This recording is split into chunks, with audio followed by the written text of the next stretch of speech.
I opened the front door to the sound of laughter, my family's laughter, but it didn't feel like home.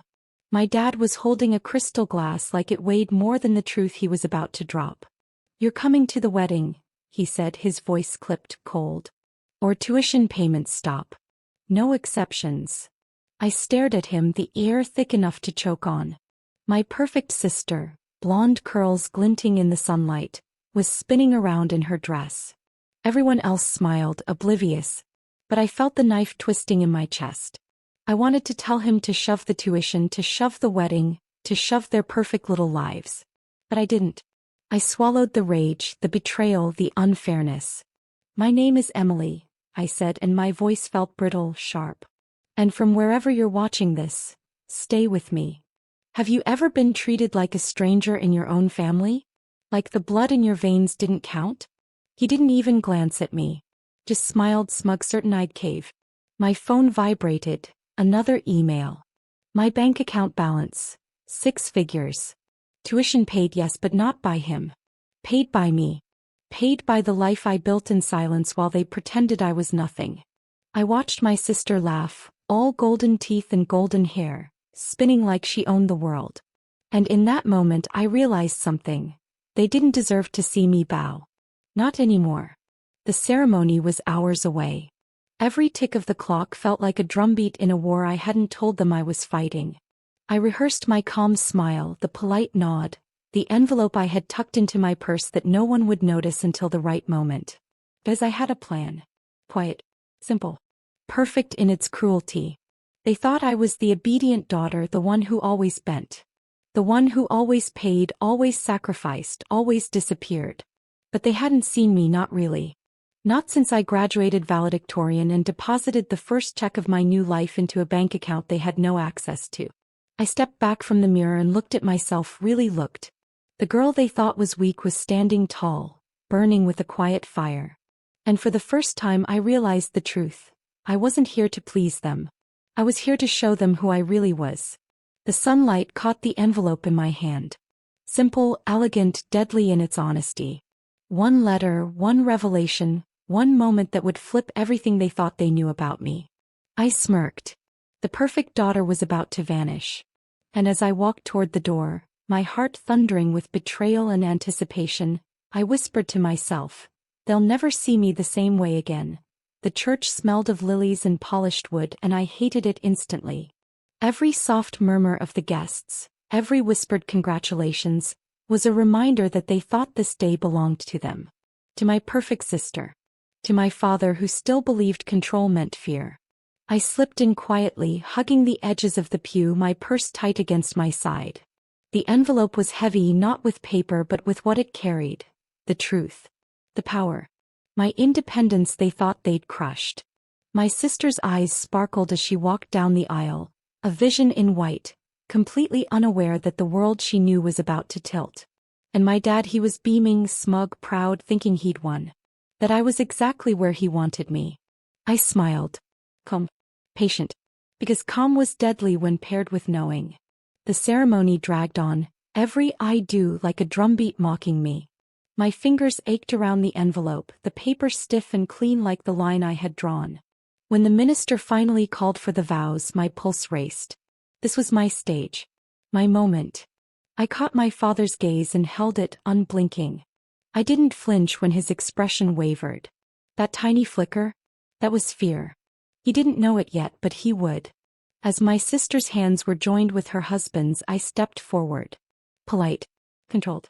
Every head turned as I approached, and whispers trailed behind me.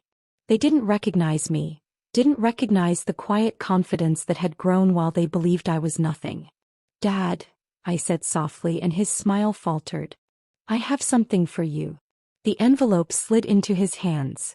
He tilted it, puzzled, fingers brushing over my name scrawled in elegant script. "Emily," he muttered, a question, a warning, a hope. I let him open it. Let him see. Let him feel. Inside, a copy of my valedictorian diploma. A bank statement showing 6-figure deposits. A note, just 3 words, but sharper than any knife. I did it. The gasp was instant. My sister froze mid-step, her mouth forming a perfect O of shock. Guests murmured, turning, leaning closer. My father's hands shook as he held the proof of what he had never acknowledged. I had done it all without him. Without their rules. Without their approval.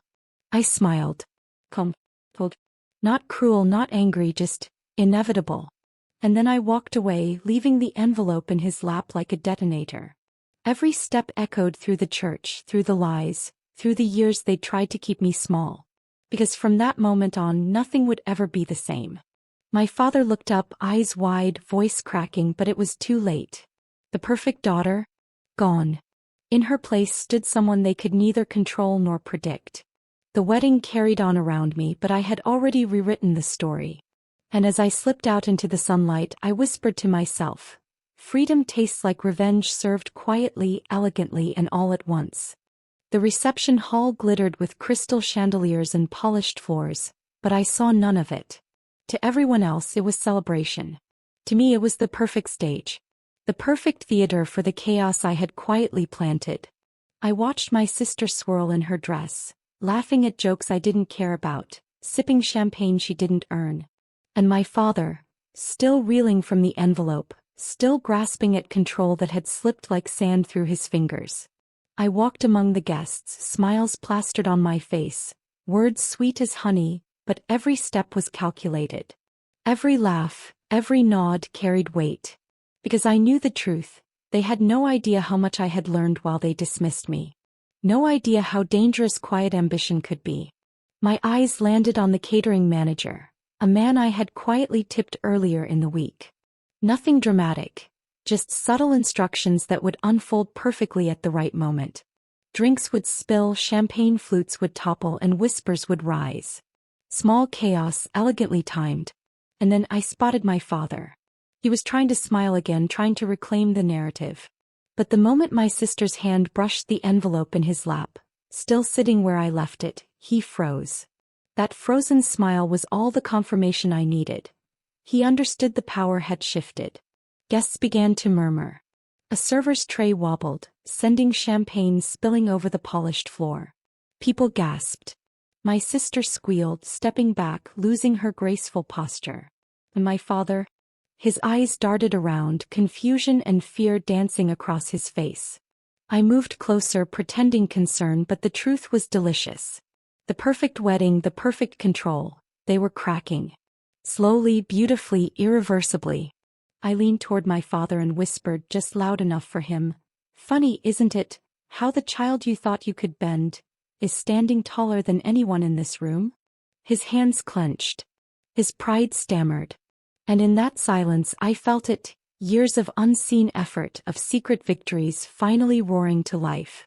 The room was chaos, but not mine. I was calm, serene, untouchable.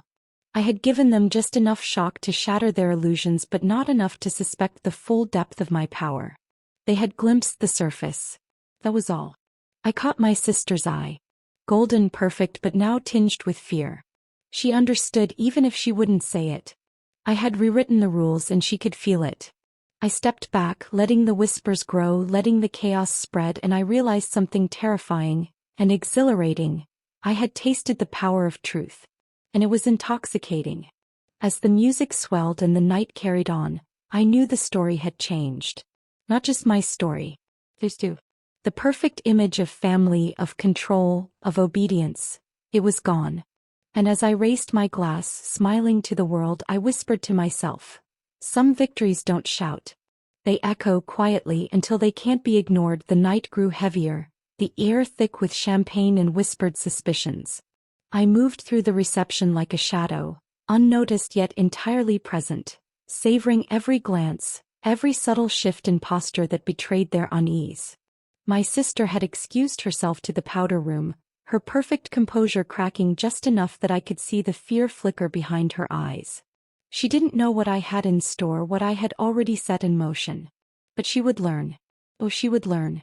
I approached the dessert table where the cake, a monument to her so-called perfection, stood tall and proud. Every intricate swirl, every delicate flower, a testament to their obsession with appearances. My fingers itched to touch it, but patience, I reminded myself. My revenge didn't need haste. It needed precision. Through the corner of my eye, I saw my father. He was hovering near the bar, trying desperately to regain the dignity I had stripped from him with a single envelope. His smile was brittle now, and I could see the calculation behind his eyes. What's my next move? How do I reclaim the narrative? But the narrative wasn't his anymore. Not since I had shown him what I was capable of, not since I had proved I could thrive without him. I reached into my purse, pulling out another secret weapon. A small stack of printed documents quietly obtained, perfectly timed. Bank statements, contracts, bills he thought I didn't notice, all pointing to his endless debts, his lies, his failures hidden behind the facade of authority. One careful placement, one slight nudge of the papers toward a waiter's tray, and the truth would be in the open. As the guests continued to chatter, unaware of the storm brewing beneath the polished veneer, I felt a thrill ripple through me. Power was intoxicating, but control, quiet, invisible, inevitable, was ecstasy. And then he noticed.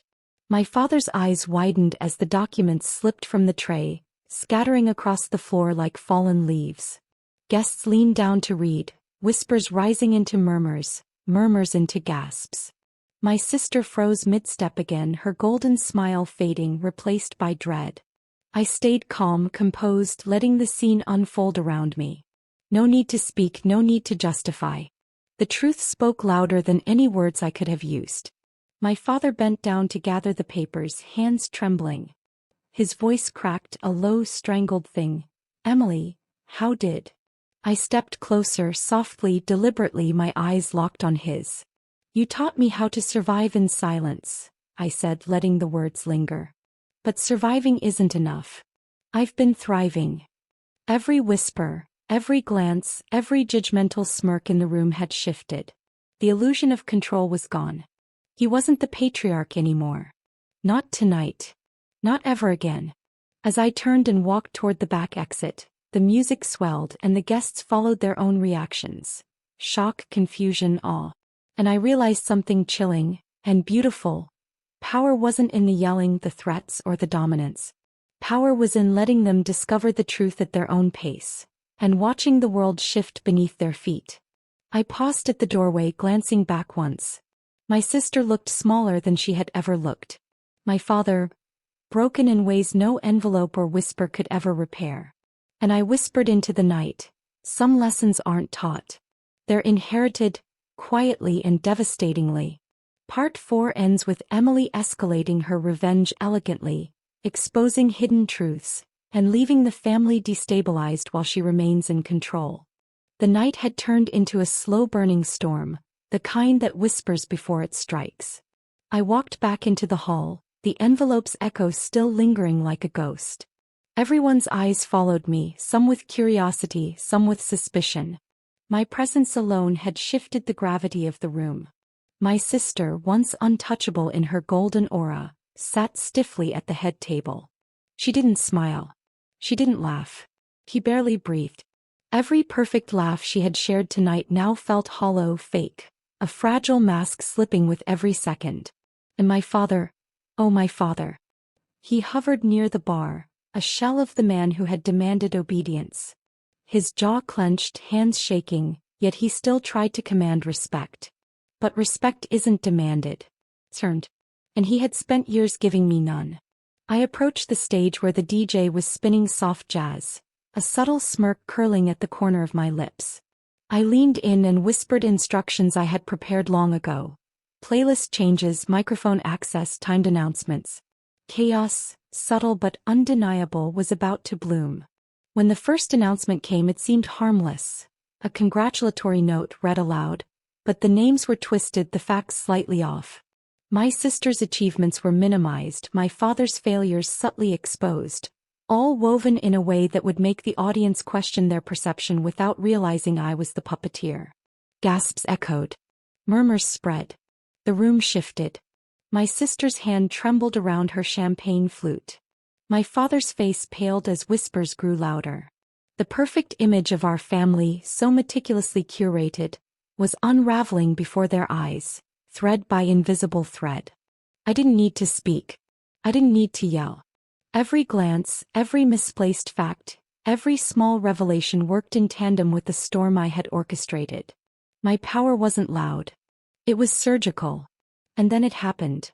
My father's assistant, nervous and flustered, stumbled over a microphone cable. A loud thud echoed, drawing attention. Drinks tipped. Guests flinched. The night's veneer cracked. Panic bubbled beneath the polished surface.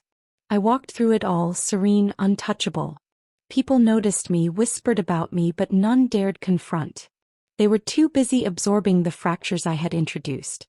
I caught my sister's eye once more, and for the first time she saw me not as her little sister, not as the obedient one, not as someone to dismiss. He saw the storm I had become. The storm they had ignored. The storm that had silently built while they celebrated themselves. And in that moment I realized the truth I had always known. Revenge isn't about making noise. It's about making them feel, letting every whispered truth, every subtle humiliation, sink in until there's no escaping it. I raised my glass quietly, a silent toast to the night. To the power I had earned, to the respect I had reclaimed, and to the golden illusions that had finally begun to crack. And as the music swelled around me, I whispered into the shadows. Control is never given. It's seized. And tonight, I have it all. By the time dessert had been served, the room was a minefield of whispered doubts and sideways glances. My family tried to cling to the pretense of perfection, but every step they took only reminded them that the foundation had cracked. And I was the earthquake. I drifted toward the bar, eyes scanning the room, calculating. My father was pale, sweating under the weight of the subtle, relentless humiliation I had orchestrated. His attempts at regaining control were feeble, like a king trying to command a kingdom already burned to the ground. My sister approached me, her smile tight, forced, broken somewhere deep in her chest. "Emily, what are you doing?" she whispered. I tilted my head, calm, serene, letting the silence between us carry the weight of every word I hadn't said. "What I should have done a long time ago," I replied softly. It wasn't enough to simply shock them. No, I needed them to feel it, to understand the full depth of their ignorance. My hands itched toward my purse. Inside, the second envelope waited. A collection of carefully curated truths, debts hidden behind my father's wealth, mistakes my sister had been proud of but didn't earn.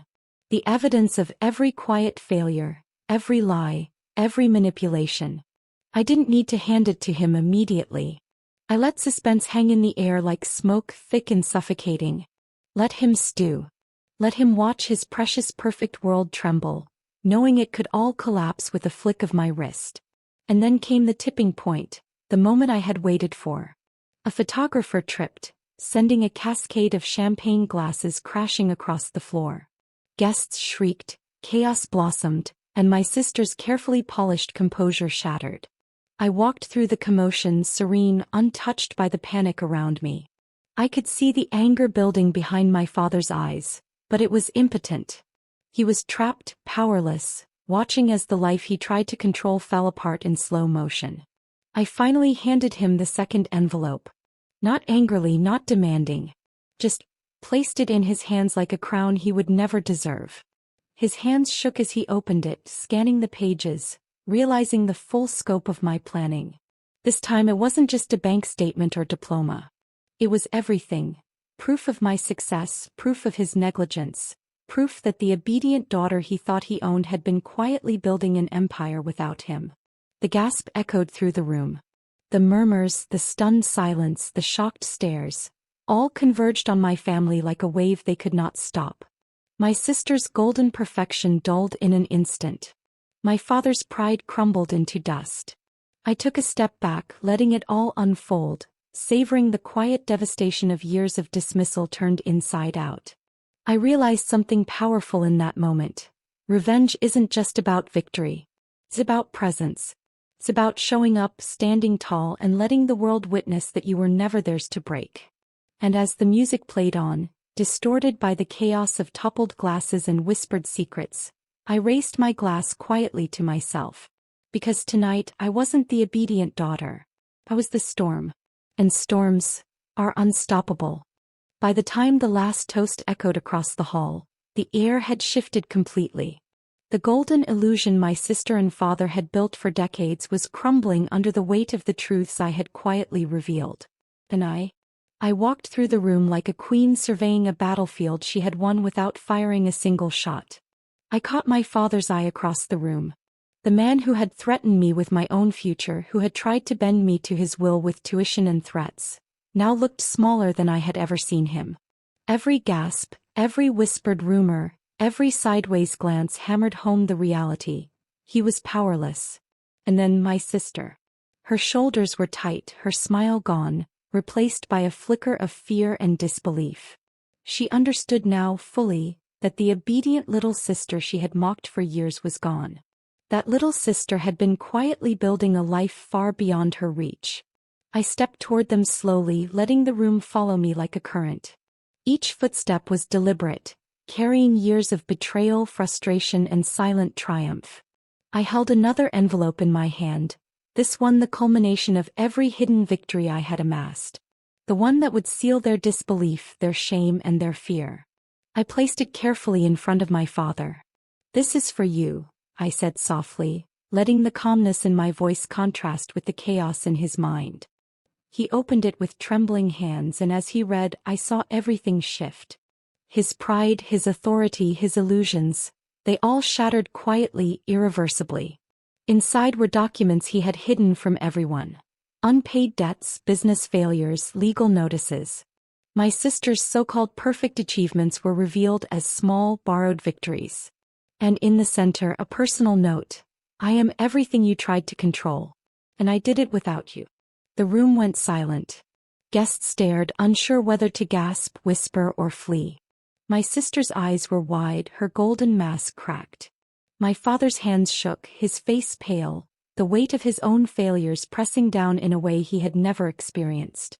I let them sit in that silence. I let them feel it, every ounce of it. Because revenge is sweetest not in the act itself, but in watching them understand fully the cost of their arrogance. Then without a word I turned and walked toward the exit. Every eye followed me. Every heartbeat in the room matched the intensity of mine. And in that moment I realized something. This was no longer about them. This was about me. My life. My freedom. My voice finally heard, finally undeniable. And as the doors closed behind me, the whispers followed, but I didn't look back. I had already won. Because some victories aren't loud. They're seismic, silent, and inevitable. And in the quiet aftermath I whispered to myself, I am no one's shadow. I am the light they will never extinguish. The night ended the same way it began, with silence. But this silence wasn't heavy anymore. It wasn't the silence of being ignored, dismissed, or belittled. It was peace. The air outside the venue was cool against my skin as I stepped into the quiet street. Behind me, the glittering lights of the reception hall flickered, dimmed, and finally faded into the distance, like the final embers of a fire that had burned too long. My phone buzzed. A message from an unknown number. "Emily, please call me. We can fix this." My father. For the first time I didn't feel the old ache that used to come with his words. The ache of wanting his approval, his pride, his love. That part of me had been buried under years of silence, and tonight I had finally laid it to rest. I didn't reply. I didn't need to. I walked to my car, the city lights washing over me, reflecting off the envelope I still carried, the only one I hadn't opened. It was from my university, congratulating me for an upcoming feature in their alumni spotlight. Youngest financial analyst to hit six figures before 25. The same tuition he once threatened to take away had become my empire. As I sat in the driver's seat, I took one last look at the hall in the distance. I thought of my sister, the golden girl who was finally forced to look at herself without the glow of comparison. I thought of my father, the man who believed control was love. And I thought of the girl I used to be, the one who kept quiet to keep the peace. That girl was gone. I started the car, the engines hummed steady and strong. My reflection in the mirror looked different now. Lighter. Clearer. A woman who had learned that revenge wasn't destruction. It was revelation. The truth unveiled and unstoppable. As the tires rolled down the empty road, I whispered into the night, my voice steady, calm, free. Some endings aren't explosions. Their awakenings. My phone buzzed again, another message from him, but I turned it face down and smiled. He could chase apologies. He could drown in regret. But I had already moved on. I wasn't the daughter defined by their approval anymore. I wasn't the shadow of a golden sister. I was the storm that forced them to see the truth. And as dawn began to break on the horizon, painting the sky in quiet gold, I whispered the final words that closed the chapter forever.